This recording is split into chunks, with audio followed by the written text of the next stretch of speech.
Magandang araw. Continuation ng pagbabasa natin ng Bible gamit ang salita ng Diyos na version. And hindi ko pa na-upload yung ibang parts ng Mateo or Matthew chapter 5, but I'm gonna read Matthew chapter 6. So, i-upload ko muna yung ibang parts ng Matthew chapter 5. Medyo ang tagal na bago huli siyang na-upload. Matthew chapter 6 or Mateo chapter 6 is going to be 2 parts. Dalawang part ito. Simulan natin. Hindi ko alam paano gagawin. Nalimutan ko na. Anyways, I have time. And I'm so enthusiastic on doing this. Basahin in Tagalog naman. Kailangan kong sanahin basahin ng Tagalog. Nakangati ilong ko, hindi ko alam maintindihan. Dahil inom muna ang tubig. So, I don't wanna explain. Tagalog naman to. So I'm just gonna read it. I just wanna talk to God today. A lot. Today is Saturday, pero ibang araw to ma-upload. Anyways, I'm speaking too much. I've already prayed earlier, so it's already covered. I prayed for everyone else, every lost sheep and sheep as well. The goats, God knows who's the goats, and I cannot do anything about them anyways, because if we preach the gospel to the goats, they will decline and reject it. They will deliberately ignore it, because that's the reason why they're goats. But who knows who's goats, right? Okay, Mateo chapter 6, first part, ang katuruan tungkol sa pagtulong sa nangangailangan. We're just going to read verse 1 to 18 today. Verse 1, mag-ingat kayo at baka ang paggawa ninyo ng mabuti ay pakitang tao lamang, hypocritical. I'm explaining it right away. Sapagkat kung ganyan ang ginagawa ninyo, wala kayong matatanggap na gantimpala mula sa inyong ama na nasa langit. Inyong amang nasa langit. I'm just reading it. 2. Kaya kapag nagbibigay kayo ng limos, wag na ninyo itong ipamalita gaya ng ginagawa ng mga pakitang tao sa mga sinagoga at sa mga daan para purihin sila ng mga tao. Sinasabi ko sa inyo ang totoo, natanggap na nila ang kanilang gantimpala. Those people who are doing those kind of things. 3. Sa halip, kung magbibigay kayo ng limos, huwag ninyong ipaalam sa inyong kaliwang kamay, left hand, kung ano ang ginagawa ng inyong kanang kamay. Meaning, don't boast about it. Don't be prideful and egoistic that I have done this. See right hand what I've done on my left hand. Alright, 4.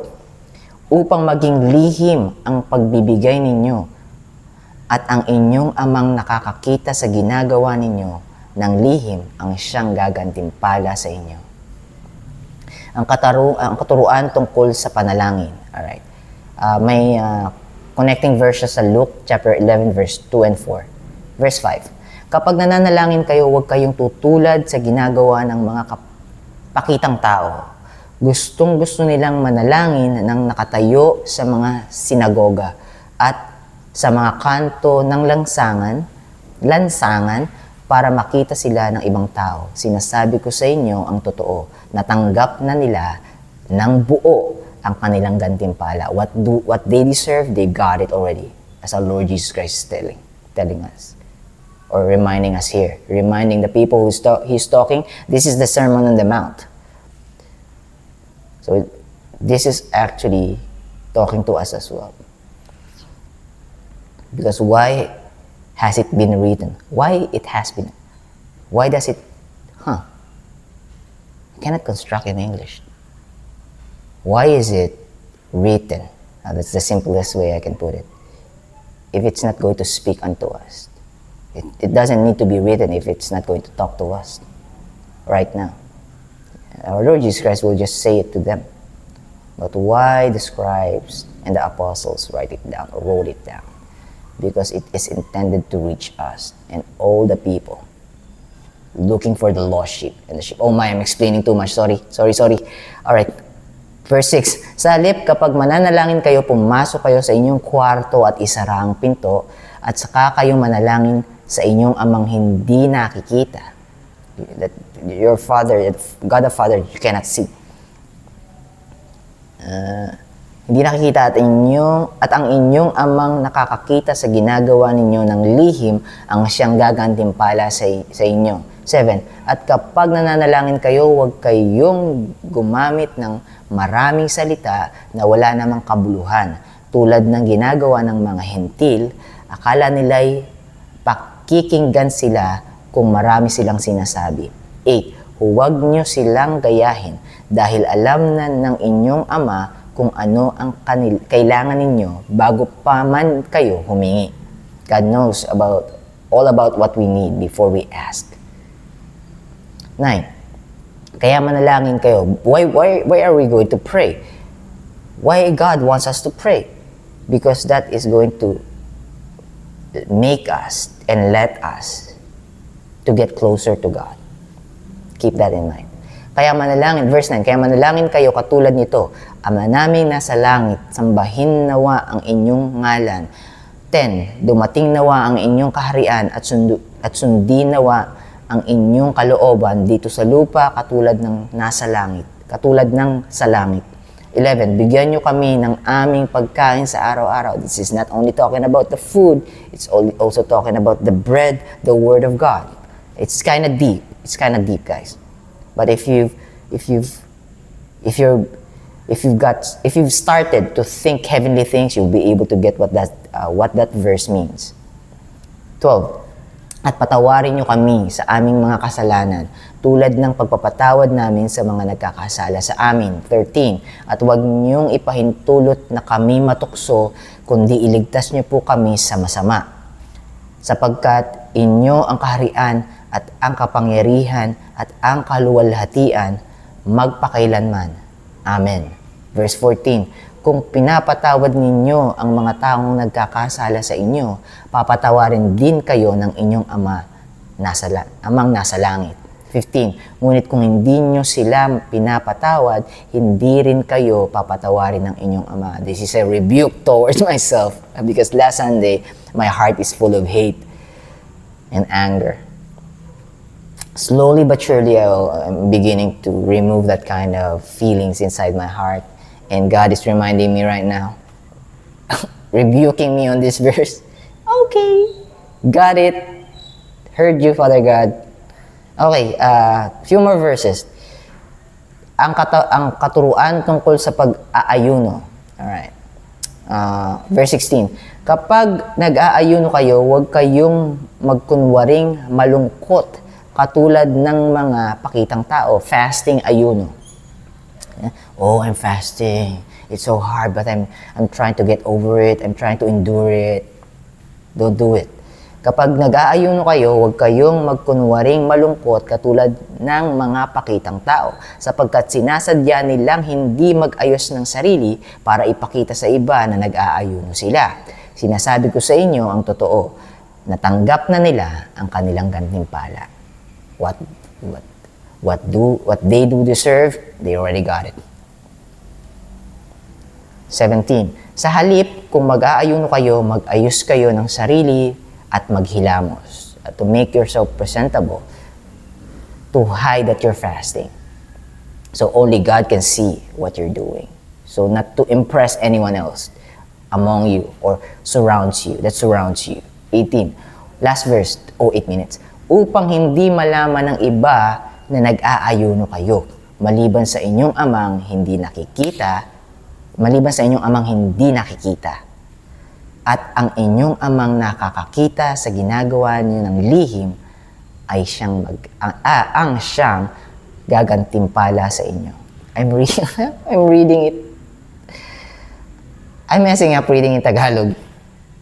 Hindi ibig sabihin na hindi ko naiintindihan. Medyo hindi na ako nasanay malamang hindi ako nagbabasa ng maraming libro ng Tagalog, kaya ganito ako magbasa. Nabubulol. Anyways, that's our Bible read. Ang pagbabasa natin ng Biblia sa Tagalog, ASD, ang salita ng Diyos, yung preferred ko kasi napakalalim ng ibang version, or maybe the version that I've was able to stumble upon. I wasn't that enthusiastic on reading them. Nahirapan ako. Dito pa lang, medyo nahirapan. Pero solid to. Solid yung ASD. Malinaw siya. If you're going to ask me, sa akin malinaw siya. All goods, always. And if I'm gonna refer a version in Tagalog to you guys, ASD. But if you got used to other version, like ang Biblia or ang dating or ang mabuting salita, pwede rin. I haven't read those versions yet. Siguro after nitong ASD, try ko din sila. Now, I'm so eager reading all the versions. Oh, I'm prolonging it, right? So I'm just gonna share with you Matthew chapter 11, verse 28, 29, and 30, 2 Timothy chapter 2, verse 15 and 16. Please add 2 Timothy chapter 3, verse 16, and John chapter 5, verse 39. All points to the scriptures, and the scriptures all point to our Lord Jesus Christ, our Savior. Our one and only Savior. If you're being attacked by Satan, ng kalaban, dinidiscourage kayo, tinetempt kayo, minamanipulate kayo, dinideceive, nililinlang kayo, naramdaman nyo, na-recognize nyo. James chapter 4 verse 7. James chapter 4 verse 7. Submit yourselves therefore to God, resist the devil, and he will flee from you. Add ko na lang din, James chapter 1 verse 19. Wherefore, my beloved brethren, let every man be swift to hear, quick to listen, makinig muna. That's the reason why we have 2 ears. Slow to speak, makinig muna bago magsalita. Slow to wrath, slow to anger. To avoid any misunderstanding and quarrels and argument and debate. Last Sunday, I fall short. I really do. And thank God, He didn't give up on me. And God is the only one I can lean on. And I want to remove any understanding, my own understanding, just gonna lean on to God's understanding. But because of that, I'm leaning on the Word. Why JB? Because the Word is the discerner. Word, how can you say it? Because in Hebrews chapter 4, verse 12, it has been written there. It is written there. For the Word of God is quick, meaning alive and active, powerful, and sharper than any two-edged sword. This word, I keep on missing this. Piercing even to the dividing asunder of soul and spirit, and of the joints and marrow, and is a discerner of the thoughts and intents of the heart. The Word of God, powerful, quick, sharper than any two-edged sword, and is a discerner. So if I couldn't understand what I'm feeling, what I'm thinking, or if I couldn't understand what I'm reading inside the Bible, I'm just gonna let the Word interpret it, translate it, discern it for me. Because the Word of God is powerful, quick, alive, alive and active, sharper than any two-edged sword. Again, is a discerner, ang nagpapaunawa sa mga bagay na laman ng ating puso at isip, na minsan nililinlang tayo. Jeremiah chapter 17 verse 9. Oh my, I'm stretching this out. The heart is deceitful above all things, and desperately wicked, who can know it? On the next verse, 10, God knows it, and He is rinsing it. And God saw that the wickedness of man was great in the earth, and every imagination of the thoughts in the heart is only evil continually. Genesis chapter 6 verse 5.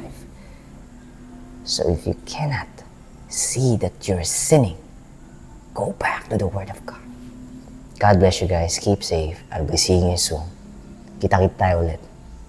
Paalam muna.